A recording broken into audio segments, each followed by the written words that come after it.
Merci beaucoup Isabelle Collet pour cette communication très intéressante qui inverse un tout petit peu quand même, et c'est très bien, le fantasme de la machine qui contrôle l'homme. On n'y est pas tout à fait. Par contre, les rapports sociaux, ils commandent bien à la machine. Ça, on est en plein dedans. Alors, maintenant, on aborde la partie discussion. J'ai une toute petite hésitation sur la procédure. Je vous laisserai bien en fait la main puisque les gens peuvent écrire sur le chat les questions qu'ils veulent poser, hein, ou bien ils peuvent aussi également prendre la parole en public, c'est-à-dire actionner leur micro. Alors, pendant que notre public, justement, réfléchit à ces questions, je vous en poserai une, hein, histoire de meubler. Bon, mais en même temps, elle n'est pas complètement artificielle, ma question. C'est que, en fait, si on regarde les manuels de psychosocial, il est souvent question de distinction jugée importante entre les stéréotypes et les préjugés. Et il me semble que derrière cette distinction, il y a la question de savoir si on accorde plus d'importance à la socialisation primaire, hein, donc à, à toute la formation familiale, ou à la socialisation secondaire. Donc, je voulais savoir si pour vous, ça avait un sens de s'attarder sur peut-être ces vieilles questions, et si c'est un hasard ou pas que on ne parle que de, vous n'avez parlé que de stéréotypes et pas de préjugés. Voilà. Mais c'est vraiment une introduction à une prise de parole du public qui se fait attendre et qui peut s'exprimer donc soit par écrit, soit par oral. Je vous laisse la parole. Chantal, je te laisse répondre, vu que tu as démarré sur les stéréotypes. D'accord, d'accord. Euh, bon, cette distinction a été souvent faite, le stéréotype étant collectif, le préjugé étant moins partagé ou par milieu. Je pense que ce qui est important quand même, c'est de ne pas botter toujours en touche sur le jardin d'enfants. C'est-à-dire que non, c'est pas vrai que tout est joué à 3 ans et qu'on n'a plus qu'à s'asseoir en attendant la société qui, dès la première seconde, les petits seront pris et ouverts et dénués tout stéréotype. On a besoin de stéréotypes. Je crois que les Littmann disaient déjà, on a besoin de grilles simplifiées pour comprendre le monde. Mais ce n'est pas pour ça que ces grilles simplifiées ne peuvent pas évoluer. Voilà, c'est ce que... Je ne sais pas, Isabelle. Alors, il y a une question qui vient d'arriver sur le chat, je suis en train de la lire. Ah, c'était pas une question. Okay. Oui, alors sur stéréotypes et préjugés, quand je veux faire une différence pour mes étudiants et mes étudiantes, même si on se rend compte que dans les usages de ces termes, parfois, il y a un peu de recouvrement, moi je dis que les stéréotypes, c'est des catégories figées et réductrices. Effectivement, ça permet d'appréhender le monde, parce que sans une catégorisation, on ne s'en sort pas. Et que le préjugé, c'est qu'en par au-dessus, on va porter un jugement, on va dire c'est bien, c'est mal. Mais je suis entièrement d'accord avec Chantal. Les stéréotypes, ils existent chez les petits.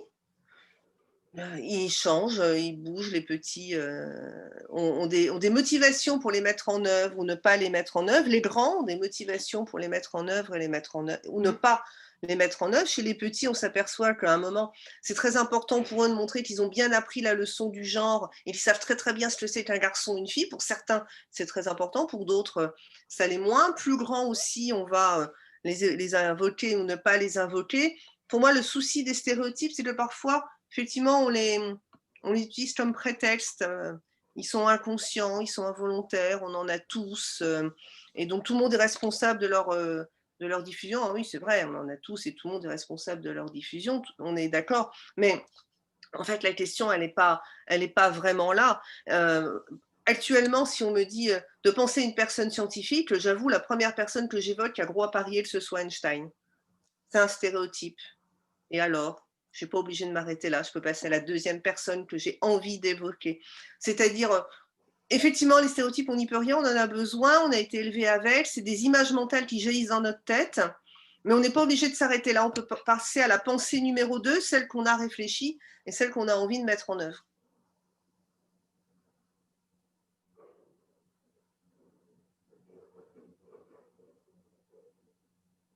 L'auto-analyse des stéréotypes, c'est compliqué. Par contre, une fois qu'on a compris sur quoi ils portent, comment ils fonctionnent, et en particulier dans l'interaction, c'est peut-être là encore, c'est pas tant dans l'auto-analyse peut-être, mais dans l'interaction. C'est-à-dire, alors moi je travaille en sciences de l'éducation, donc ces questions se posent les enseignants et les enseignantes, dont ils se disent mais probablement j'en mets en œuvre dans ma classe et je ne me rends pas compte.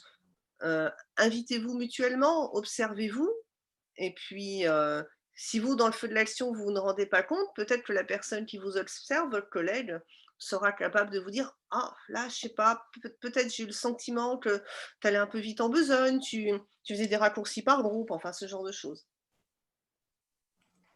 Oui, je suis tout à fait d'accord avec l'idée que c'est dans les interactions que ça peut se passer, parce qu'en fait, tout se passe en réalité dans les interactions. Si on était confiné tout seul, sans communication avec personne, ben finalement, nos stéréotypes, ils ne bougeraient pas beaucoup, ou bien ils ne nous serviraient pas énormément.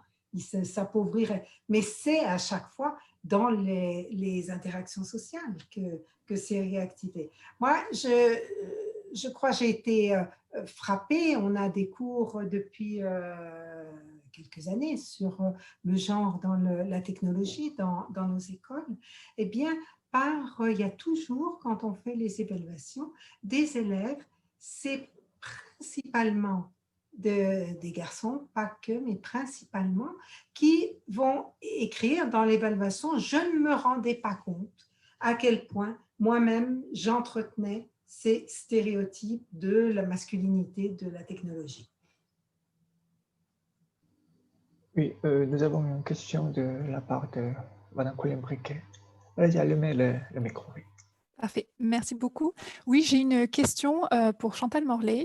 Dans l'étude que vous avez faite, donc on voit que vous avez interrogé à la fois des étudiants de l'école de commerce et des étudiants de l'école d'ingénieurs.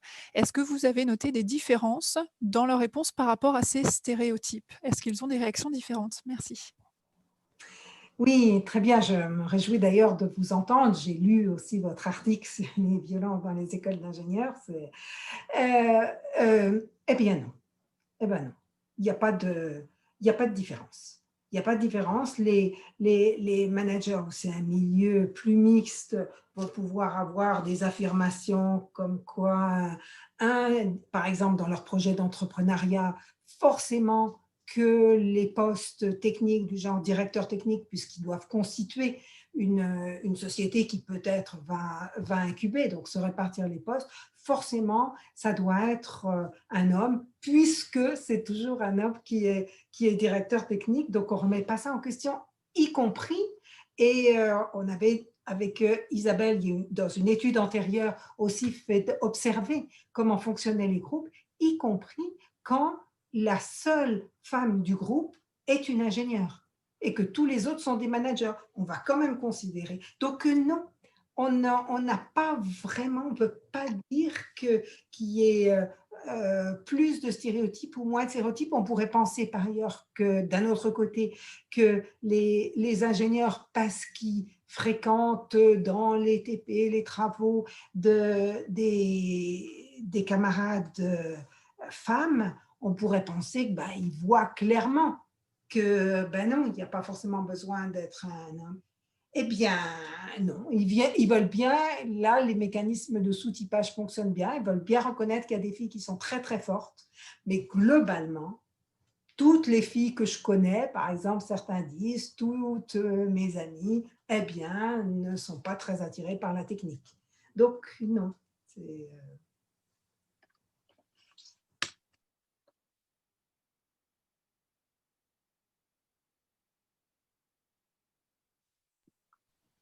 Alors, il y a des les quotas, questions j'aime sur le bien. chat. Allez-y. J'aime bien les quotas. Oui. Alors, ce qui est chouette avec les quotas, c'est que pendant longtemps, je n'osais à peine dire le mot. dès que je prononçais le mot quota, tout le monde se fermait, c'était inentendable, c'était un gros mot. Alors les choses progressent, et alors là, je vais dire quelque chose que je peux dire, enfin, qui marche mieux en France qu'en Suisse, très honnêtement. Mais quand je suis en France, je dis, faut quand même se demander pourquoi les meilleurs élèves ne vont pas dans les écoles du numérique. Les meilleurs élèves de sciences. Ben oui, parce que quand on regarde les résultats au défunt bac S, mais enfin, en tout cas, qui avait les mentions au bac S, les filles étaient surreprésentées dans les mentions bien et très bien. Donc actuellement, dans les écoles du numérique, on n'a pas les meilleurs élèves. Le problème du quota, c'est que dans un certain nombre de cas, on se dit, ah là là, si on met un quota, on va accepter des personnes qui n'auraient pas réellement le niveau pour venir et à qui on fait une fleur parce qu'on se doute bien qu'elles ont du mal. Vous voyez, on fait un quota par pitié. Vous mettez un quota, vous montez le niveau. Alors déjà, ça permet d'avoir une autre vision du quota. Deuxièmement, moi j'ai réalisé, c'est grâce à Chantal d'ailleurs que je l'ai réalisé, j'ai réalisé que j'étais une informaticienne quota et que j'osais jamais dire ça. C'est-à-dire que quand j'étais en bachelor d'informatique, mon directeur de promo, de filière m'a dit, il y avait peu de filles, mais on a donné un petit coup de pouce pour qu'on arrive quand même à en mettre quelques-unes. Et alors là, pour me protéger, moi je me suis dit, ah ouais, non, mais ça c'est les autres. Moi, j'avais vraiment ma place, mais ça c'est les autres. Et puis après, j'ai réalisé que, un, c'était idiot de penser ça, et que deux, on était 3 filles, on n'est pas sorties les 3 dernières de promo,